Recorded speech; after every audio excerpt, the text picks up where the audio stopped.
A few months ago, I did a video on 10 hidden images and secret messages on classic album covers. You asked for more, so here we go. In today's video, we're talking about classic, well-known album covers that inspired urban legends. This first one is a bit out there, but stick with me because it is interesting. It involves the cover of Supertramp's 1979 album Breakfast in America. There's an urban legend that says it foreshadowed the 9/11 terror attacks. How's that, you ask? Well, here's the scenario. The Supertramp cover is obviously a depiction of the New York City skyline as seen from an airplane. A waitress, substituting for the Statue of Liberty, is holding a glass of orange juice instead of a torch. The torch is positioned in front of the Twin Towers and is the same color as fire. Also, if you hold the image in front of a mirror, the U and P in Supertramp look like a 9 and an 11. Let me know if you see it. The title of the album, Breakfast in America, allegedly foreshadowed when the attacks would come around breakfast time. Finally, a plane is seen flying toward the skyline on the inner sleeve. And if that is not enough, some folks swear that the Dutch millionaire who financed Supertramp in its early days is wearing a Masonic pendant in this unrelated photo. Freemasons have often been accused by some of trying to bring about the New World Order, and some even believe they are responsible for 9/11. So, is it believable that Supertramp foreshadowed the 9/11 terror attacks? Well, this urban legend seems completely unbelievable to me, but as I said, it is interesting. The cover of Michael Jackson's Dangerous album is another one that has, well, captured a lot of people's imaginations. The image was painted by American pop surrealist artist Mark Ryden. It shows Michael behind a gold masquerade mask with the face of a chimpanzee atop the mask, and a dog and a bird wearing royal clothing sitting on the left and the right sides. Now take a look at the bottom right-hand corner. According to some folks, the man you see there is occultist Aleister Crowley. The legend often is accompanied by a narrative involving black magic and souls sold for fame. Others believe the album cover is a link to witchcraft and the Illuminati. So is it true? Did Michael Jackson leave an image of Old Man Crowley on the cover of his Dangerous album? If he had, he would not have been the first artist to do this.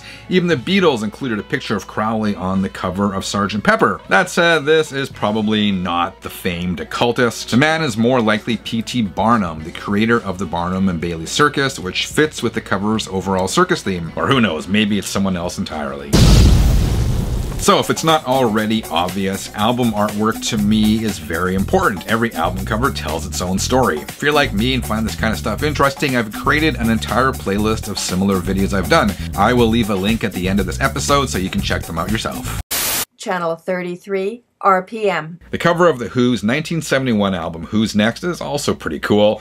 There is more going on here than some people realize. On first glance, you see Roger, Keith, Pete, and John hanging around what appears to be a large concrete pile, but take a closer look and you see the band members have just finished urinating on said pile. Pretty funny given the name of the album, Who's Next. In reality, this photo was mostly staged. According to the photographer, only guitarist Pete Townsend actually relieved himself on the piling. For the others, water was tipped from an empty film canister, completing the desired effect. While on the topic of The Who, there is something unsettling about the cover of Who Are You? Released in 1978, this was The Who's final studio album to feature drummer Keith Moon, who died 3 weeks after the record was released. Eerily, on the cover, Keith is shown sitting on a backwards chair labeled "Not to be taken away." Sadly, that wasn't the case.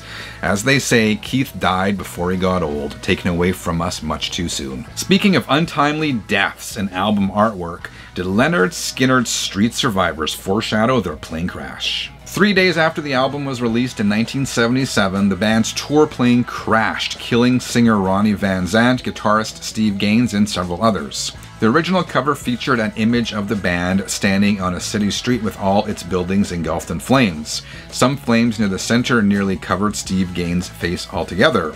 The album also apparently included an order form for a Lynyrd Skynyrd survival kit. There's an urban legend that only those band members touched by flames on the original album cover were killed in the crash, but that's bogus because, as you can see, flames touched nearly all band members. Out of respect for those who died in the crash, MCA Records pulled the original cover shortly after its release and replaced it with a similar image of the band against a black background.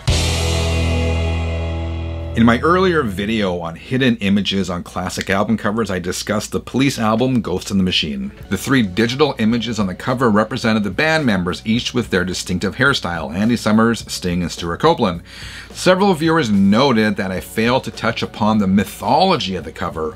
That is, if you hold it up to a mirror, the digital images allegedly change into a number, 666, the number of the beast. I guess if I squint, I can kind of see it, maybe, but I'm certainly not convinced. How about you? Do you see 666 in this image? Speaking of diabolical influences, there are people who swear there is a hidden message on every single Dio record. Have you heard of this? As the legend goes, if you turn the Dio logo upside down, you see either the word devil or evil or die. It's a bit of a stretch, but I can kind of see the word devil. For the record, Ronnie said many times that anything seen in the upside down logo is purely coincidental. The Eagles' Hotel California is another album brought up frequently when people talk about hidden images and secret messages. I talked in depth about the history of the front cover image in a previous video. I also discussed alleged backwards messages in the title track. I'll leave links to those episodes below this video. Today, we're focusing on the gatefold. Take a look at this image. It shows the band surrounded by friends in a hotel lobby. The picture was taken inside an apartment hotel complex in Hollywood called the Lido, or the Lido, I don't know. You can rent a studio apartment there nowadays for about $1,900 a month. And this is what the lobby looks like today. Not too bad. For a period of time, it was apparently a not so nice place, but it appears to have been nicely refurbished. But back to the gatefold. Take a closer look. There appears to be a shadowy figure on the balcony. It's easier to see him if you lighten the photo a bit. It's kind of cheating, but whatever. There's an urban legend that says the man is Anton LaVey, leader of the Church of Satan, and he is welcoming all the innocents below to his trap. As the lyrics to the title track state, you can check out anytime, but you can never leave. Other urban legends suggest the figure is a ghost or a spirit. In reality, I don't think anyone knows who the lurking figure is. It's likely nothing sinister, spiritual, or diabolical, but it's fun to let our imaginations run wild. It's the allure of the urban legend. Alright 33ers, what other urban legends have originated from album artwork? Let me know in the comments below. If you dug this episode, you are going to want to check out this playlist. It's full of videos I have done on album artwork. A ton of fun. I'll see you there in a couple of minutes. Until then, keep on spinning.